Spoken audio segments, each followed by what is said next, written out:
बेटी की फिजूल खर्ची। दुनिया की चकाचौंध को कौन नहीं एंजॉय करना चाहता, लेकिन क्या फालतू की मौज मस्ती में पैसा खर्च करना सही है? देखिए जरा। आजकल अच्छी नौकरी मिलना कितना मुश्किल हो गया है। सही कहा। जहाँ भी जाओ तो केवल यही सुनने को मिलता है, फिलहाल जरूरत नहीं है। और अगर गलती से नौकरी मिल भी जाए तो उस तनख्वाह से 2 वक्त की रोटी भी नहीं खरीदी जाती।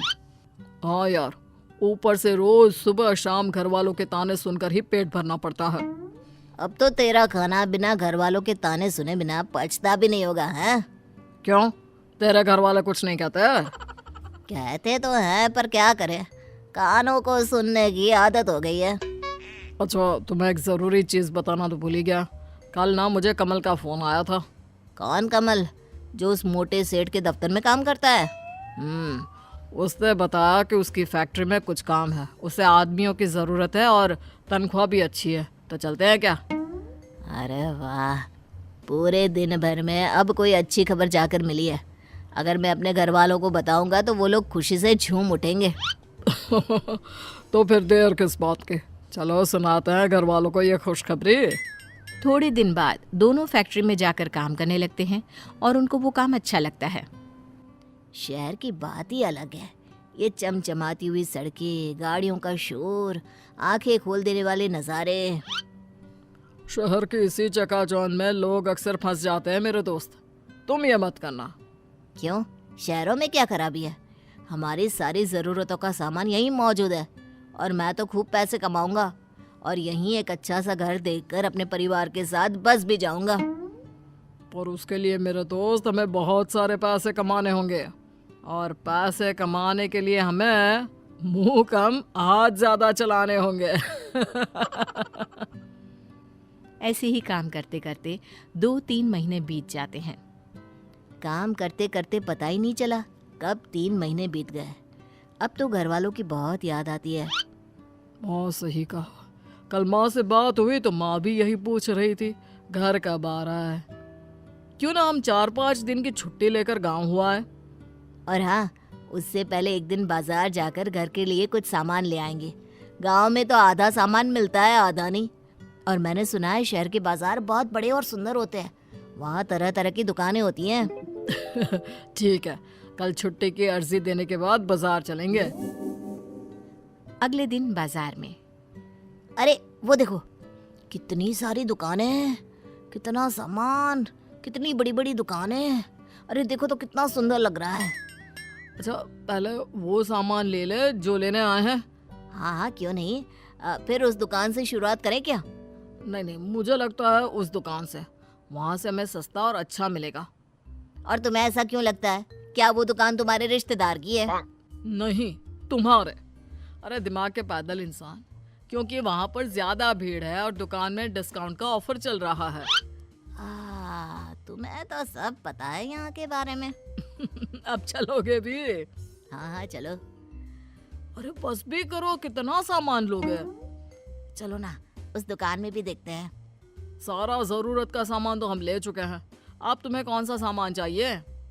जब हम दुकान के अंदर जाएंगे तभी तो पता चलेगा कि हमारे पास क्या नहीं है। बस ये आखिरी दुकान है, इसके बाद सीधा घर चलेंगे, ठीक है? ठीक है, पक्का। अब चलोगे भी अंदर? तुम्हें नहीं लगता कि तुमने आज काफी खरीदारी की है? मुझे तो और भी करनी थी, पर सोचा आज के लिए इतना काफी है। मुझे तो लगा कि तुम थोड़ी देर बाद मुझसे पैसे मांगने लगोगे। अरे वो तो मैं भूल ही गया था। मजाक कर रहा हूँ। फिर कभी आएंगे। आज सच में बहुत मजा आया। वैसे घर वाले अपने लिए तोहफे देखकर बहुत खुश हो जाएंगे।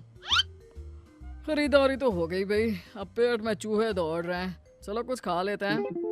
ठीक है, चलो वहीं खा लेते हैं।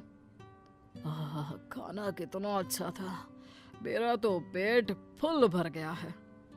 रोजाना कैंटीन का वो बेस्वाद खाना खाकर मेरा मुंह भी बेस्वाद हो गया था। आज कुछ स्वादिष्ट खाकर दिल को सुकून मिला। रोज ऐसा खाने को मिले, आहा क्या मजा आ जाए। कैंटीन का खाना तो ठीक ही होता है, हाँ आज का खाना उससे ज्यादा स्वादिष्ट था, मानना पड़ेगा। उस दिन से सुरेश कई बार बाजार जाता खरीदारी के लिए और साथ साथ बाहर से ही खाना खाकर आता। सुरेश, तू कल शाम को कैंटीन में खाने को नहीं आया। मैंने बहुत देर तक तेरा इंतजार किया। फिर किसी ने कहा कि तू बाजार गया है। अभी कुछ दिन पहले ही तो तू बाजार गया था, कल फिर से क्यों गया? अरे कुछ दिन पहले जब मैं बाजार गया था ना, तो वहाँ एक बहुत बढ़िया जूते देखे थे, पर मैं ले नहीं पाया। और अब जब तनख्वाह आ गई तो कल ही मैंने वो जूते खरीद लिए। देख, आज मैं पहन कर भी आया हूँ। हाँ यार, ये तो बहुत महंगा लगता है। लग कैसे रहे, आजकल ना मार्केट में बहुत चल रहा है, ज्यादातर लोग यही जूते खरीद रहे हैं। लेकिन तुम्हारे पास तो जूते हैं ना, तो फिर ये नया जूते क्यों? अरे क्योंकि ये आजकल ट्रेंड में चल रहा है। छोड़ो, तुम नहीं समझोगे। लेकिन तुम अपनी सारी कमाई बेफिजुल की चीजों में खर्च कर रहे हो। बेफिजुल कहा, जूते ही तो लिए और एक आध सामान बस। कुछ दिनों बाद अरे वहाँ के छोले पूरी इतने अच्छे थे, क्या बताओ सच में। क्या बता रहे हो? जरा हमें भी बताओ। कल ना मैं बाजार गया हुआ था, वहाँ मैंने छोले पूरे खाई, बहुत ज्यादा स्वादिष्ट थे। तू कल फिर बाजार गया था?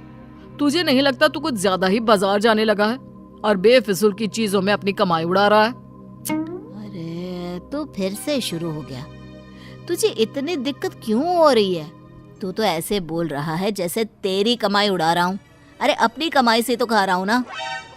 लेकिन अगर तू अपनी सारी कमाई ऐसे ही उड़ाता रहा तो अपने घर वालों को क्या भेजेगा? उसकी चिंता करने की जरूरत तुम्हें नहीं है। बड़ा आया मुझे भाषण देने वाला। उसके बाद से सुरेश राम से दूर रहने लगा।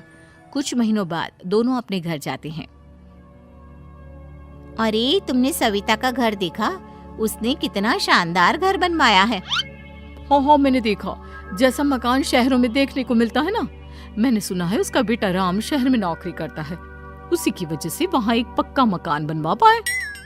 अब हर किसी की किस्मत सविता की तरह थोड़ी ना है। इतना मेहनती बेटा, नहीं तो काम तो सुरेश भी वही करता है, पर क्या करे, उसने अपनी सारी कमाई फिजूल की चीजों में खर्च कर दी। दूर से सुरेश सब बातें सुन रहा होता है। काश मैंने तब राम की बात मान ली होती तो आज ये सब सुनना नहीं पड़ता। अब पछताने से क्या फायदा दोस्त, तुम अपना पैसा फिजूल चीजों में बहा चुके हो।